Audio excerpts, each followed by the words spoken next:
Hello, thanks for watching. Okay, in this ninth video, I want to question and challenge a common orthodoxy about NPD, that NPD is basically fundamentally a self-esteem disorder.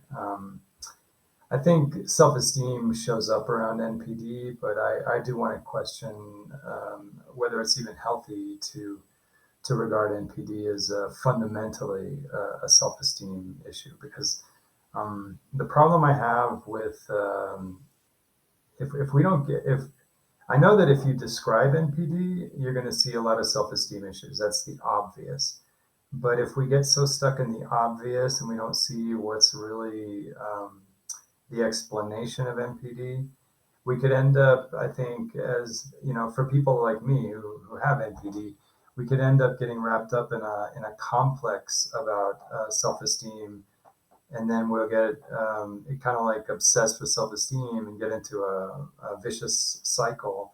When in reality, the actual explanation of NPD may not actually have anything directly to do with self-esteem. And I think this is a very challenging uh, this is a very challenging question, because it really um,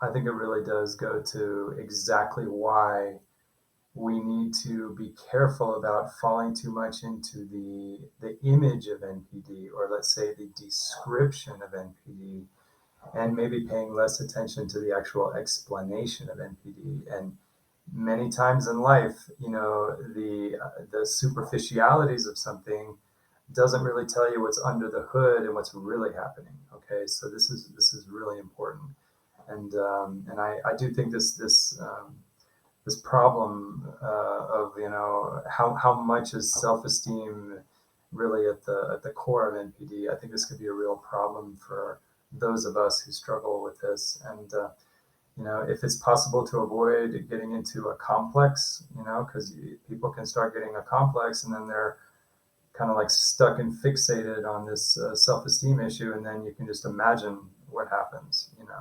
So, of course, I'm not saying I know, but I'm saying this is worth questioning, and I think it's something that we all should take seriously.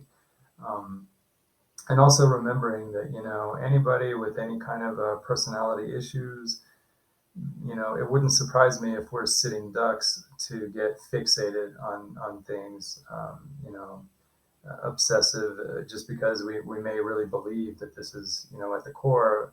And really what we are is we're trapped in the superficiality and just the description of NPD. So, and also this is a wisdom for any psychological inquiry, that when you see when you see the appearance of any disorder, we have to avoid the temptation that we have to focus our attention on the symptoms, because maybe the actual root cause of the disorder may be something much different. So all we'll end up doing is just developing a major complex, or even like a personality dysmorphia, which is just going to trap us and waste our energy. So with that said, I just want to kind of explore how I really think at the root of NPD, what I see is a problem with our kind of our landscape. Okay, the emotional landscape of our lives. I think because in early life, I think there's a lot of problems with pixelation. And when I say pixelation, I'm talking about how we're so into, like, say, a crisis mentality, or an over hyper aroused, or like, say, I guess the word is like hyper vigilant. If that becomes kind of chronic, that can kind of fragment the landscape of our lives. And so our identity then becomes kind of split off, and we don't have, like, say, an integrated solid identity throughout all the different aspects of the landscape. It's like, as the landscape is broken up, we are also divided into many different people, and so we're not really one person. And so that to me is it goes to maybe a processing limitation that maybe come out of maybe having too much. I'm just going to say too much mental overflooding, or crisis mind, where we're just not relaxed enough, or our brain is not calm enough to process peacefully, to process, the whole panorama of our experience and to allow for an integrated personality. Okay, so basically, when we look at it that way, a person who has, let's say, processing limitations, okay, and a person who doesn't have a coherent panorama or a landscape of all the things in their lives, like, say, classic example, you have your parents, and there'll be times when you hate your parents, times when you love your parents, times when you're neutral. And when those different modes are not integrated into the same person, you're sort of like three different people. um, I think, just that as an example, that's going to show up in all kinds of other ways as well. So, like, the whole landscape of our lives is kind of choppy. And also, like, let's look at the analogy to digital photography. People with a more healthy landscape, the photograph of their personality is more pixelated, and so it's more beautiful and more, I don't know, more real. But then when you look at somebody who doesn't have good pixelation, it's like blotches. And so I think when we read each other as people, we read our personalities, we read even the pixelation of our personalities. And so maybe when a person has, maybe too much crisis in their lives and too much, let's say, cluster B kind of issues, it wouldn't surprise me then if maybe our personality comes off as like a photograph that's not well pixelated, let's say. And maybe nobody has the words for this, but maybe other people, when they receive us and when we try to socialize, they sort of see us as like a blotchy photo, compared to them. And so maybe in a way, you know, maybe like instinctively, without even having the words for it, maybe we already know from an early age that we kind of have to we kind of know that there's something wrong with us, and so we have to kind of like compensate by trying to project a more, agreeable, more congenial personality, whatever. But deep down inside, we know that we're blotchy. I would say blotchy, like, bad pixelation, and maybe other people kind of sense, something is a little smudgy about whatever about this person. So maybe it's natural that maybe self-esteem issues would come with this. In other words, a self-esteem would come as a side effect. I don't doubt that at all. There could be self-esteem issues as a side effect, but the actual root of what's going on is this blotchy, poor pixelation, and all the issues that will come with trying to socialize. Because I think any animal or person, when they're trying to socialize, if they know they have something like a defect, it's only natural you're going to try to mask it or try to present as not having that defect. So there's a lot of stress around compensating and dealing with um, this kind of blotchy personality. So I think I can see self-esteem as being a side effect of this, but the root of it would be the blotchy lack of pixelation in our, I would say, emotional processing.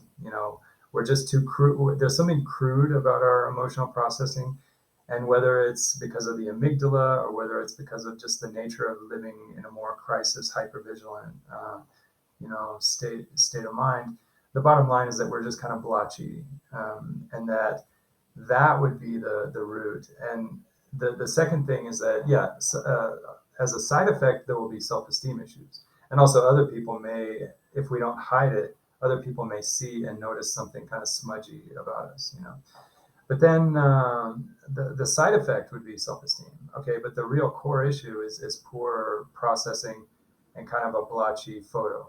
Let's say our landscape is kind of a blotchy photo, basically. So uh, what I've talked about in the earlier videos is that when you have a lot of blotchiness in your panorama, you're going to have dysregulation in your behavior, because your behavior is a reflection of the good information or the poor information that you actually are having and processing. So if your landscape for processing is blotchy and fragmented, then of course the behavior and even the way we have emotions and the way we take on fantasies is going to be dysregulated. It's going to be as poor resolution as the photo, that will be as dysregulated as the emotions and the behavior and the fantasy acquisition.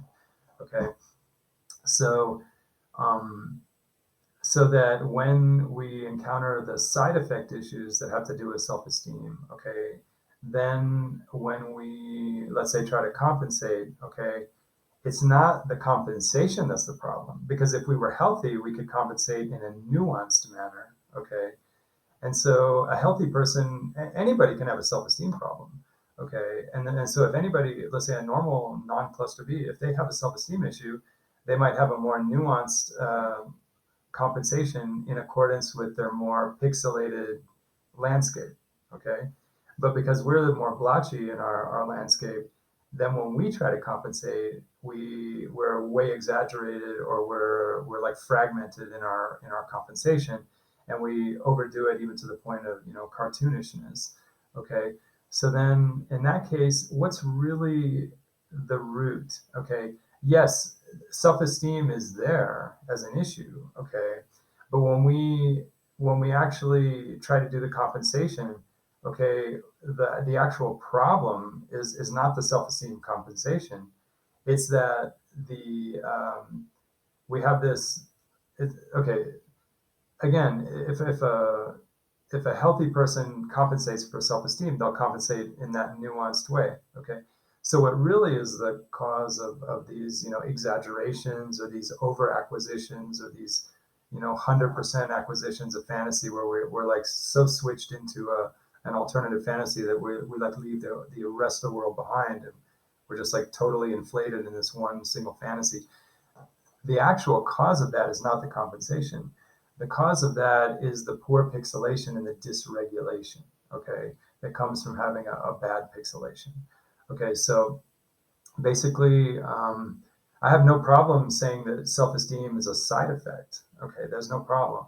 And I have no problem noticing that there are compensations, because we will try to compensate to try to, appear as normal as possible, or to try to, maybe try to simulate the status that we wish we could have, whatever. But what really causes the presentation of the NPD, I believe, is not just having a compensation or having a self-esteem issue. It's that our pixelation is so poor that that when we try to acquire, let's say, a different identity, or when we try to, when we try to compensate, the exaggeration comes in as a result of our poor processing. In other words, this basic processing defect that I don't know if it comes from being too much in the crisis mind. I don't know if it's maybe just a permanent defect. Maybe our brains are just different, and I still don't know if it's I still don't know if it's just pure genetics, or if it's a combination of genetics and environment. That I think remains to be seen. But definitely, the actual result is that we are processing emotional information differently, and I think that that more blotchy, poorly pixelated landscape is actually directly correlated to our dysregulation in the acquisition of fantasy and in our compensations. So anyway, so just to kind of try to soak that in, I think we should have no problem saying that the self-esteem shows up around narcissism, no problem. But I just think we need to seriously question whether self-esteem is really at the core of this problem, this disorder. So anyway, I'll be talking a little more about these issues, and really just kind of questioning, the, let's say, the appearance of NPD, and how it appears, and how it's described, versus the actual explanation of the disorder. So thanks for watching.